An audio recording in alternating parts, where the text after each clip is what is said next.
Alors, je continue les entretiens, mais je vous le dis franchement, les stagiaires, ça ne va jamais, jamais, jamais, jamais. Il n'y a pas eu d'exception depuis 10 ans. Hein, ça me fait mal au cœur de le dire, mais il n'y a pas de perles rares. Et je suis bien obligé d'en prendre puisque la chaîne ne me donne pas les moyens de travailler normalement, avec des marges confortables. Ah, Sébastien, je t'ai remis en jeu, je t'avais trouvé assez médiocre il y a 10 jours, mais t'étais le moins pire du lot. Donc, Alors, pour votre info, les stagiaires ici sont cocoonés. Bon, la dernière est morte, mais c'est vraiment exceptionnel. Il n'y avait pas eu d'incident de ce genre auparavant. Qu'est-ce qui lui est arrivé? Elle est restée coincée dans la broyeuse.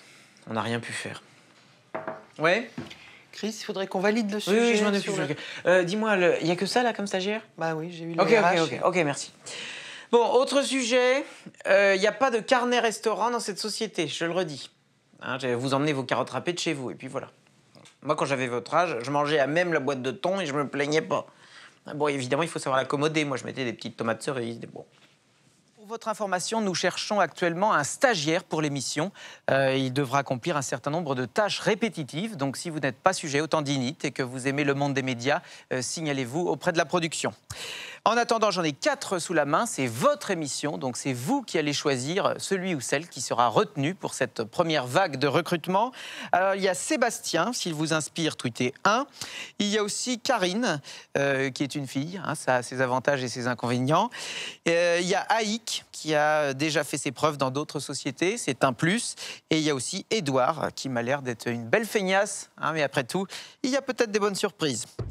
Allez, je vous laisse un instant pour vous faire une opinion. Ce serait pour un stage qui commencerait en septembre de l'année prochaine.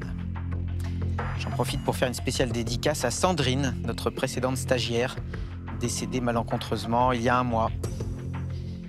Regardez bien la cam. Voilà, c'est fini. On dépouillera vos votes sur Twitter. Allez, on va maintenant écouter la chronique Tendance. Jean Bradley, de quoi est-il question aujourd'hui? Alors aujourd'hui, je vais vous parler... Écoutez bien les stagiaires, parce que vous serez peut-être amenés à le remplacer très prochainement. Alors, allez, vas-y. Là, je vais vous parler des étiquettes d'IMO. En fait, c'est une nouvelle tendance, ça. Oui, enfin, ça revient surtout. Ah, vous voyez les enfants, il faut jamais commencer par une imprécision. Une tendance qui revient, c'est pas pareil qu'une nouvelle tendance. Allez, vas-y. En fait, de plus en plus de personnes organisent leur communication personnelle autour de ce média. Et je vous ai imprimé quelques exemples. Voilà, vous pouvez les voir ici. C'est un média qui peut faire de l'ombre à Internet à terme? Non, pas forcément tout de suite. J'ai eu un flash tout à l'heure, tu veux savoir? Ouais.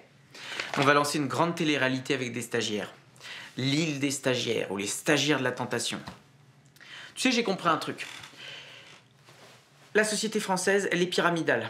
Et elle s'appuie sur une base de stagiaires qui grouillent et se relaient en permanence pour consolider l'édifice. Et je pense que si on injectait 500 000 stagiaires dans le pays, on repasserait devant la Chine en moins de 3 ans. 3 ans et demi.